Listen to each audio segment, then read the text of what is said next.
All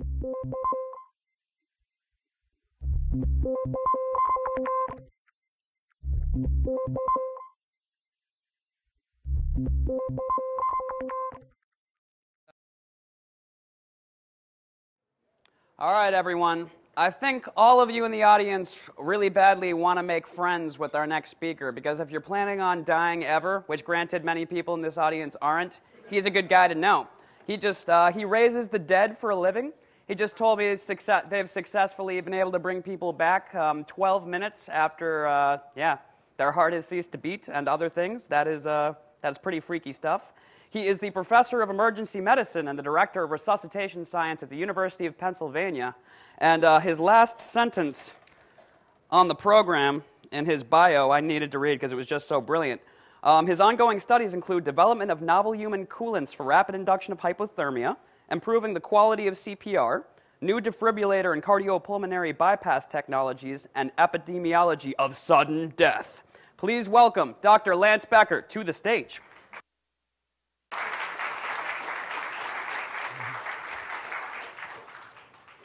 Well, good morning to everyone, and I know this is totally undigital, but those of you who have analog devices, I would like a little wave of analog devices. How many people here have actively tried to save somebody's life with their hand, somebody who is dying right in front of them? There you go. So this next talk is for you and for everyone, because that's what I do pretty much every day in the emergency department. I really am basically an emergency room doctor. And I was led to this, and this talk is very much sort of the story of sort of where we are today, but where we could be in just a very few years in terms of our ability to really do some things that we just can't do right now. And so I've sort of titled this Modifying the Boundary Between Life and Death. And I'll tell you a story. That once upon a time, life was really very simple. Okay, for those of us who were trained as physicians, you know, people were either alive, okay, or there was something bad that happened and they were dead, okay? And the truth of the matter was, there's just a very minute window between those two during which we had the opportunity to resuscitate someone, so to bring them back to life. And that window was so narrow that it really was not expected, all right? And what I want to do is give you the notion that it need not be like that. Let's think about that boundary just a little bit. Because when I trained, and really I think that this would be true today, that most students are taught that after about 4 minutes or so, the brain without oxygen will begin to become irreversibly injured. All right? And that is pretty much dogma. And what I want to suggest is why that might not be true and what the implications of that would mean.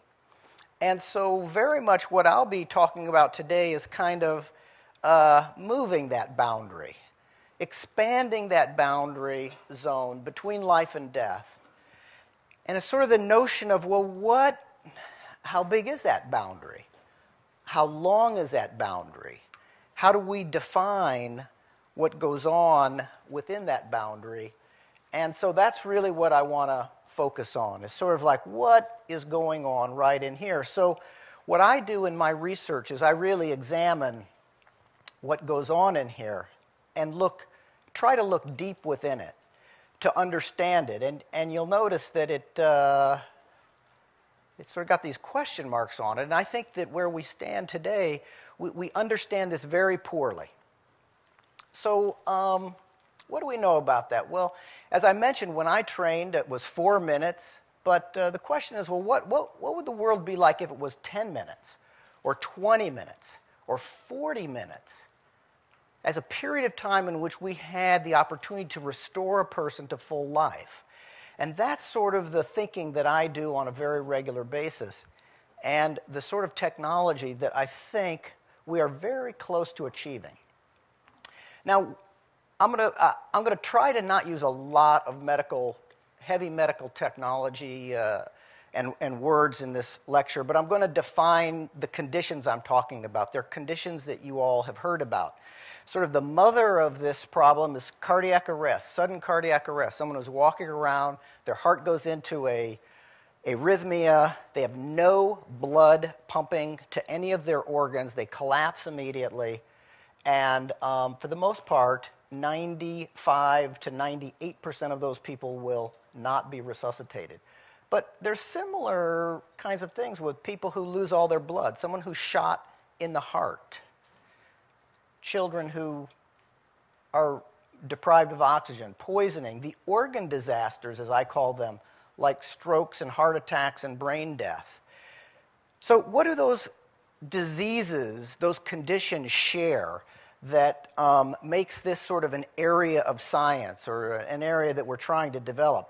And what it is this thing that we call ischemia and reperfusion.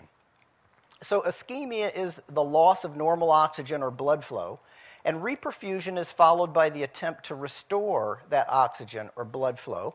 And as you know, I mean, that's really what the bread and butter of what emergency medicine is about. Someone who has been without oxygen, and we provide oxygen, right? I mean, that's what we really do. Well, I want to suggest why that may not be exactly the thing that you always want to do in an uncontrolled way. So what I want to suggest, and the whole focus of this talk, is that this boundary is far more flexible than we think.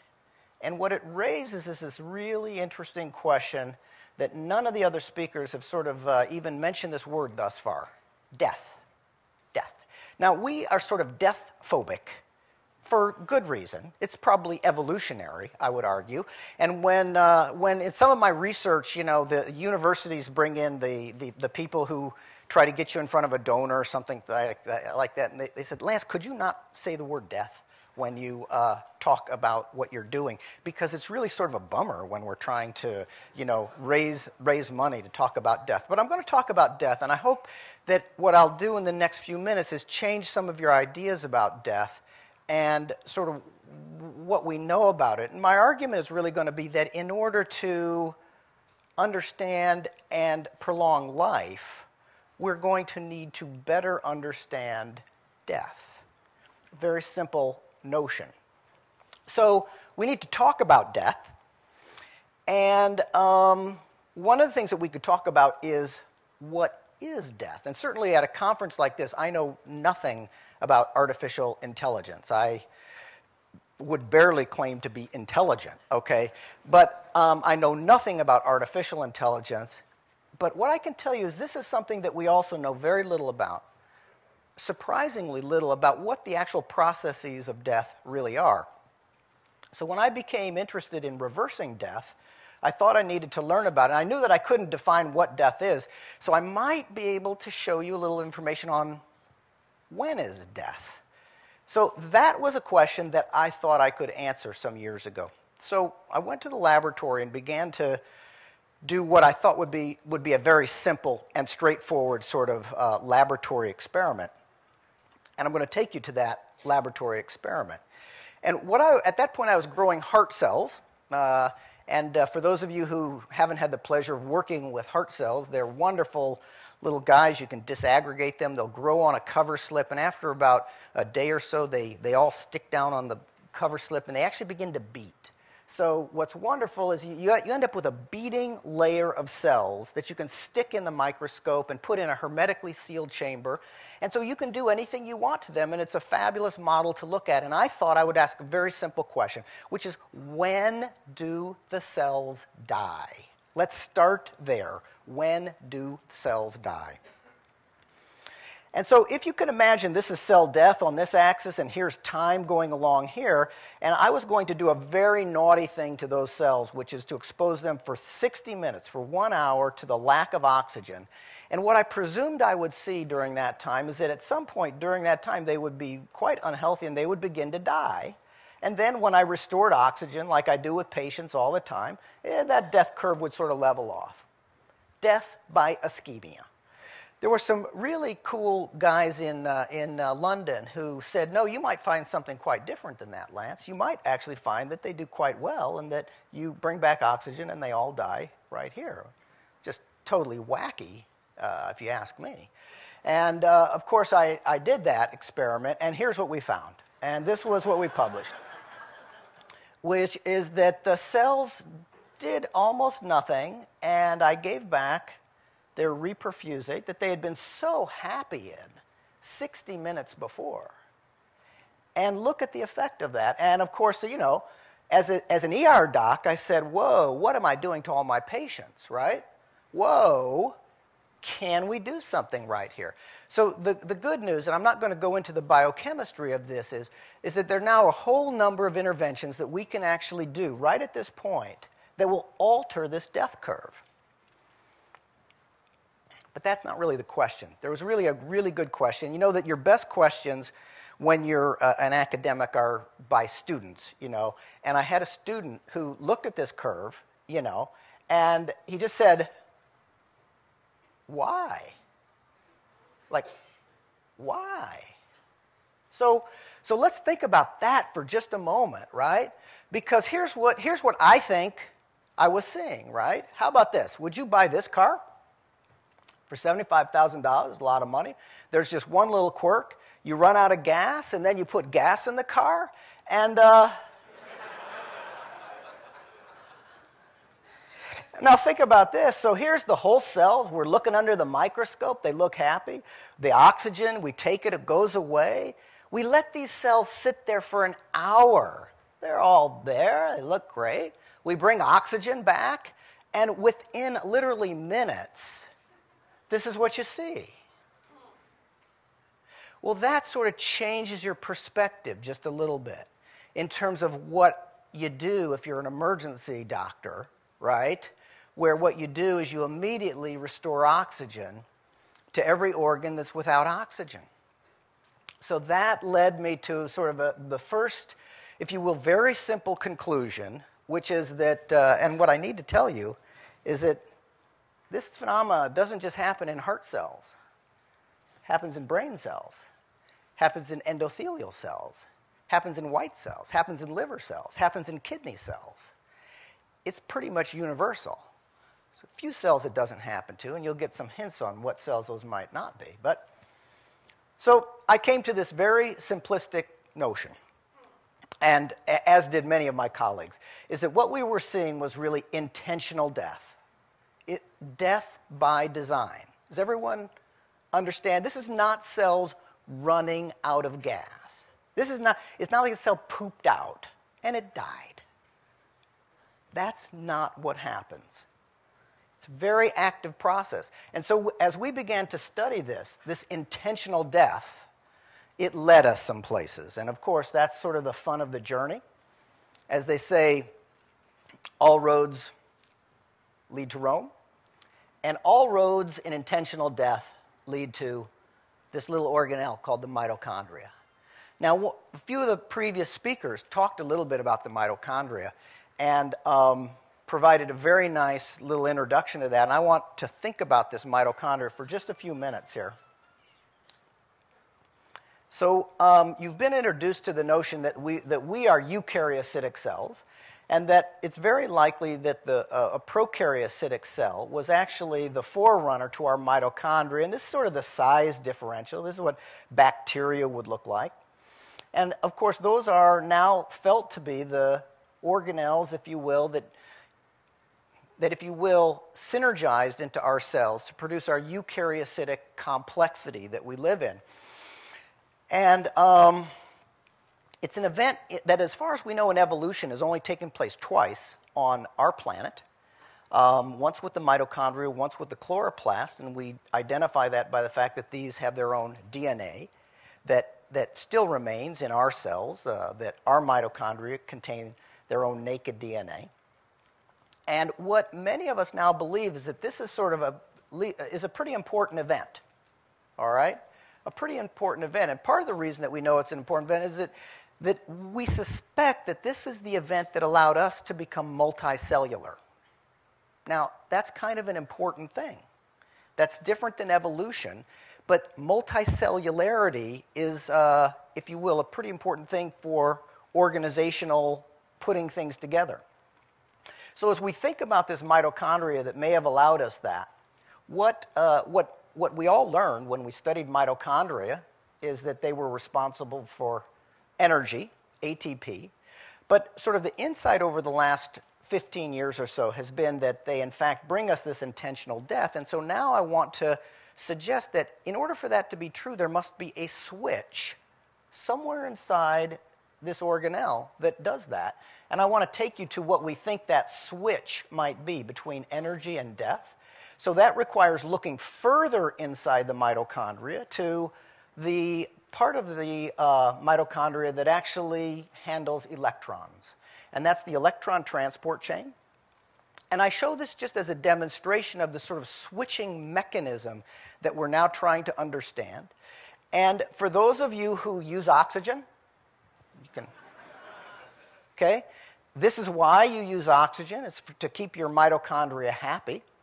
And what those mitochondria do is they simply transfer an electron from your food to oxygen, and that is what produces water and respiration. Well, how could that same mechanism, is it possible that that same mechanism could be used to produce death? And that's really what we now believe. And that is actually quite a simple thing to do, that when you have the lack of oxygen, what happens is electrons simply pile up into that, sort of like a stuck plumbing system. And your food substrates feed this. This is for those of you who are chemists, this is reduction. You can't really pick up a basic science journal without a redox kinetic paper that's coming out. And that's what that's all about, are these electrons piling up in here. And this is quite abnormal in our mitochondria. They don't normally do that. They only do that when we're without oxygen. And then, of course, what I do as the emergency doctor is I come along and add oxygen. And we now believe that it's this oxygen in the presence of these reduced mitochondria that is sort of the lethal combination that signals death. And so that signal is a very strong signal. And it also provides a new target for therapeutics, though. And so there's lots of therapeutics within this slide that we might now begin to look at. And so we're working on things like cocktails and antioxidants to suck up some of these, inhibiting some of this death signaling, and cooling, which I'll talk about in a minute, and turning off the mitochondria with various types of inhibitors. So my work is focused on reperfusion cocktails that will not produce death. And in addition, for those of you who design devices, I don't think we're going to be successful at that until for people until we have something called a mitochondrial meter. If anybody has one, come see me, because we lack one right now, and we really need one. So coming back to the border zone and what we can do, all of you know a bit about CPR. That will bring people from the early part of this border zone, and we've made big strides in defibrillation and automatic external defibrillators. We're now cooling is here in most emergency departments. And we know that all of those things will rescue people from this zone, but what I want to talk about for just a few more minutes is this idea of cardiopulmonary bypass. That's a heart-lung machine coupled to mitochondrial sort of medicines as a way to really change the paradigm of the way people die and how they might die. This is a little article that talks about frozen alive, bringing cardiac arrest patients back from the dead. And if you go on to read that, this cold relief, cooling has really arrived, and we do a ton of cooling, both patients and teaching it all along the East Coast. We have probably, for those of you who want to learn about it, we have a website that has hundreds of thousands of hits on how to actually do this. And you can read about how a cold heart can save your brain if you go to this popular science article. But there's a problem with cooling as well, and I want to take you directly to what I think that problem is and why we're working very hard for some solutions. And what it appears is that cooling is a very time-dependent issue, that preventing reperfusion injuries very time-dependent, and our coolants right now are terrible. I mean, and an example would be there's really almost nothing that will cool a person down substantially in your home, in an ambulance. And even when you get to the emergency department, it's very unsatisfactory. So one of the things that we developed was something we call a slurry. This is like a slushy from 7-Eleven. It's colored green right here. And what happens is if you pour it through a funnel, the ice sticks here, the water goes through, and no ice particles will go into your patient. So the idea is to get tiny ice particles in a patient. This is a good slurry. It runs right through the funnel. Ice particles are rounded. We actually chemically and mechanically change the shape of ice. And we're now creating sort of slurry devices that we have some new prototypes for so that doctors can actually sort of push a button, and when you need a patient's temperature to come down, that temperature will just sort of go zzz, right down to where you want it to go to in a matter of minutes, not in... Does anybody want to guess how long it really takes to cool a person down by just 3 degrees? Just so you know, the papers that come out would suggest that right now we're at about 8 hours for that transition. And that was just published like in last month's, okay, circulation was 8 hours. So this brings me to sort of where we are today in science. And I think that the most visionary scientist, so what's the citation? The Princess Bride, thank you very much. So you've got Miracle Max here, and here's the dead hero, you know. And he says, you know, look, your friend is only mostly dead. And mostly dead is slightly alive. And that is essentially the most brilliant synopsis of what is known about saving people's lives that currently exists in the year 2010. That mostly dead is slightly alive, and we don't know any more than that. We don't know any more than Billy Crystal said right then. So let me take you now to try to prove that I'm not totally blowing smoke here. This is work done by Jerry Buckberg, and he actually did 30 minutes of complete brain ischemia. Now, just so you know, the brain is not supposed to be able to tolerate that. And he's got a surgical technique where he cuts off all the blood that goes to the brain of an animal. And then he reperfuses that animal, and he does it 2 ways. One with controlled reperfusion, and his controlled reperfusion is sort of his own cocktail. And he and I work together, and we're now repeating these experiments in whole animals.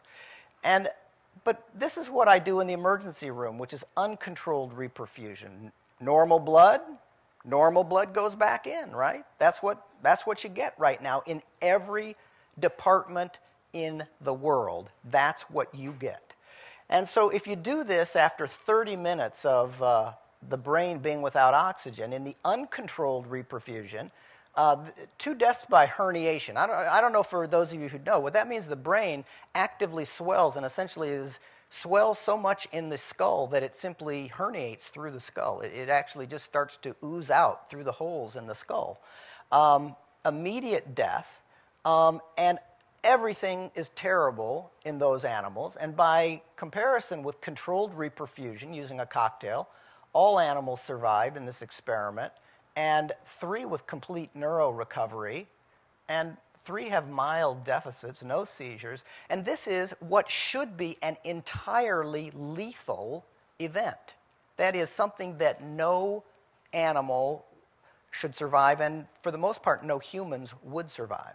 So we're sort of moving on that, and I just want to sort of suggest that the far future is this notion of controlled reperfusion cocktails added with a pump that will take care of both the mitochondria and death pathways and put that together. So here's what we're working on right now. We are in the process of shrinking down a heart-lung machine because I'm not going to be able to fit that big machine on an ambulance to something that's small. We work with our engineers to do that. We're working on a way that we could very rapidly establish cannulation. You've got to get into a big artery and a big vein. But that's not really an overwhelming issue that we shouldn't be able to handle, and we're making progress on that. And once you have that sort of established, you can sort of safely restart the heart, safely allow mitochondria to work without producing death. and I'm still searching for a mitochondrial meter. So I'm going to wrap up. This is my last slide, and I want to just now suggest what some of the implications of this might be, because we've got just a number of things that are going to be big issues with this. So some things to think about. Well, one thing, of course, is we still haven't defined what this time window is, and I'm going to make the argument that we don't know what that time window is, certainly not now, and it might turn out that there's not actually a point of death. Now, for the philosophers in the room, that's kind of an interesting notion, that there may not be a point of death. I suspect that that's probably going to be true. What about transplants? Does anybody know anybody who's waiting for a liver, waiting for a kidney? This sort of technology that I'm using would allow essentially almost any person that gets hauled into an emergency department to be an absolutely perfect liver, kidney, lung donor. Now, I'm not saying that just to sort of brag here. France, the country of France, purchased 150 life support machines, not to save people's lives, but to do exactly what I'm talking about right here, to actually be put on patients after they're pronounced dead, so that so they can take care of their transplant problem. Because in this country, we would solve our transplant problem in somewhere between 9 and 18 months. There would be no shortage of organs at all. Something to think about. What about the new technologies that we get out of this? That we're talking about mitochondrial sensors. Well, that might turn out to be a really important tool for physicians to have. I'm going to argue that it is, because I think that many of the diseases that we now face, and you've heard people talk about Alzheimer's, heard people talk about Parkinsonism, many of those are being traced because they involve death. They involve many of the dynamics of the mitochondria. There's this other disease that we haven't talked about. It's called cancer. You can't pick up a cancer journal without seeing mitochondrial physiology in it, because it's actually the loss of these mitochondrial mechanisms that, at least in some ways, all tied up with malignancy. You can imagine that when cells lose the ability to die, what do you begin to see? You see cancer. So some pretty exciting technology. What about the ethics of this? Who will get it? Who will not? How will we decide? How will we ration it? Some pretty significant questions. And fundamentally, what I think is really interesting is that we will it's sort of this definition of what exactly is life and what exactly is death. We know that death is not the absence of life. It's something quite different. And I think as we learn about that, it offers us the opportunity to sort of do something really marvelous. As the first speaker spoke about, I too believe that in a very general way, life is good. And fixing people so that they can live a long life is good. And likewise, I believe that there's a great opportunity that we can give people a second chance. That is, that in the future, it will be a remarkable thing if you can die once or twice and get the opportunity to do things over again. So with that, I'd be happy to take your questions.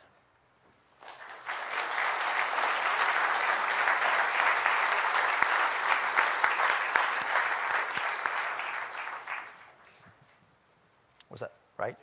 Go, okay. Please. Hi. I was wondering if you could talk a little bit more about how the interplay between the buildup of electrons and the resurgence of oxygen in mitochondria actually lead to the cell death.